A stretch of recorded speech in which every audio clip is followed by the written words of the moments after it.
ఎటువంటి విలాసిని ఎంత జానయి చెలువా తటుకన నీకు దక్కి దైవార చూడవయ్యా. ఎటువంటి విలాసిని ఎంత జానయి చెలువా తటుకన నీకు దక్కి దైవార చూడవయ్యా. ఎటువంటి విలాసిని ఎంత జానయి చెలువా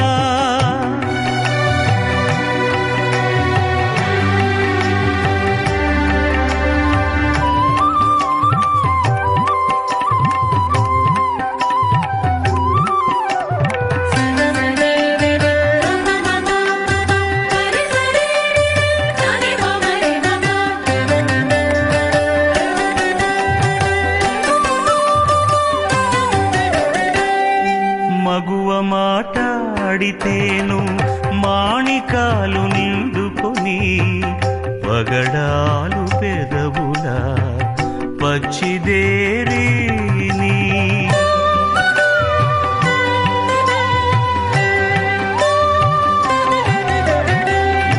మగువ మాటాడితేను మాణికాలు నిండుకొని పగడాలు పెదవుల పచ్చిదేరిని.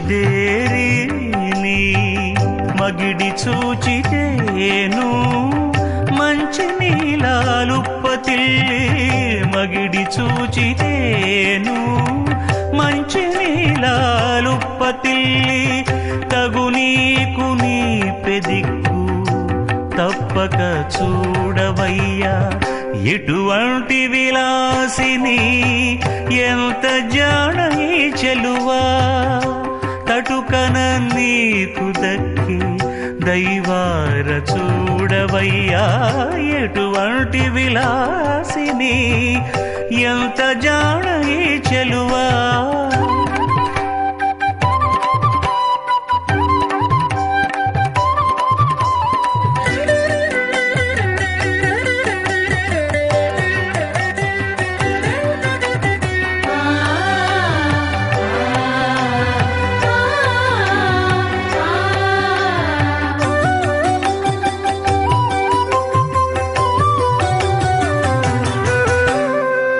పడతి జవ్వనమున పచ్చలు కమ్ముకొని నడచితే వైడూర్యాలు వెడలి గోళ్ళ.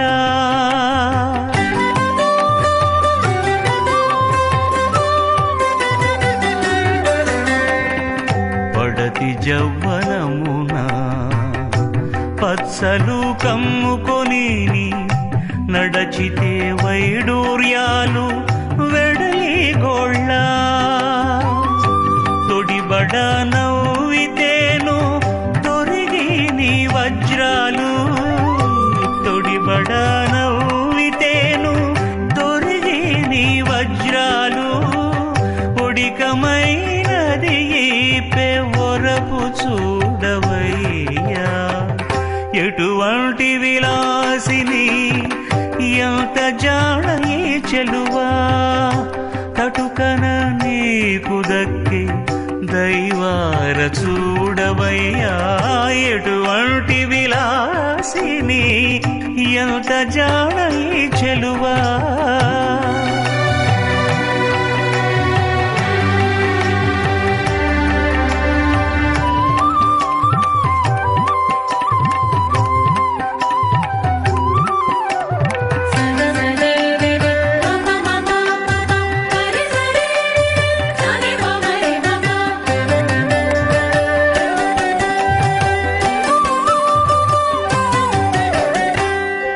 కొమ్మ ప్రియాల తేనెల కురిసి పుష్యరాగాలు కుమ్మరించి చెనకుల గోమేధికాలు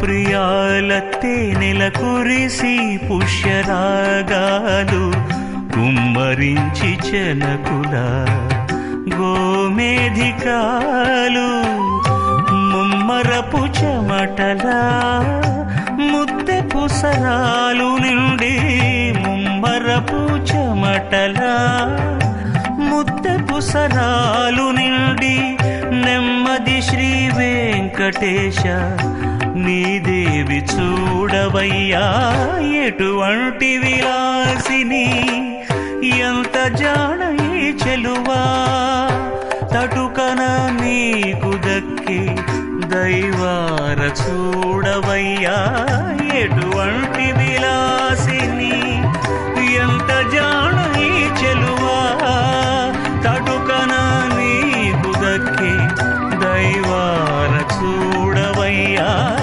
ఎటువంటి విలాసిని ఎంత జాడీ చెలువా.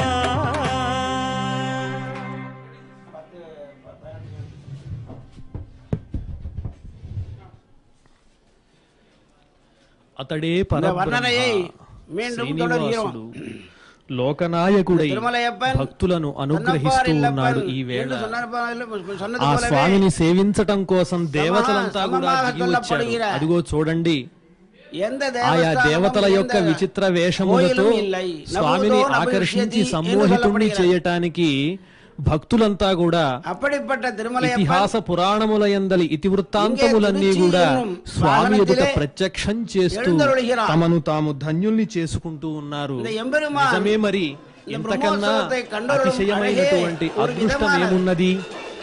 అతడే పరబ్రహ్మ కదా. మరి కమలవాసిని లక్ష్మి కలదా ఎవరికైనా? కమలనాభునికి ఒక్కనికే కాక నిత్యానపాయినిగా నిరంతరము స్వామి వక్షస్థలమునందు నెలకొని భక్తులందరికీ అనవరతము ఐశ్వర్య సంపదలను ఇచ్చేటువంటి లక్ష్మి ఆ స్వామికి తప్ప వేరొకరి వద్ద కలదా? కమలుజుడైన బ్రహ్మ కలడా యవ్వని నాభిన్ అమరవంజుడు మా హరికే కాక. ఆ నాభి కమలం సాక్షాత్తు జగత్తునంతటినీ కూడా సృష్టించేటువంటి సృష్టికర్త ఆ స్వామి నాభికమలం నుంచి ఉద్భవించాట. మరి ఇంతటి అతిశయమైన మహిమలు కలిగిన దైవస్వరూపము వేరొకటి కలదా? అందరూ ఉండేది భూమి అన్యులకు కలదా? అందపు గోవిందునకే.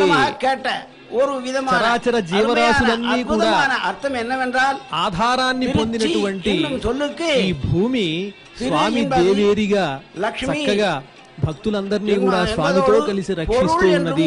అటువంటి భూమియే తన దేవేరిగా కలిగినటువంటి వాడు. అంతేకాదు, సమస్తమైనటువంటి పాపములను పోగొట్టేటువంటి గంగా నది స్వామి పాదముల నుంచి ఉద్భవించింది.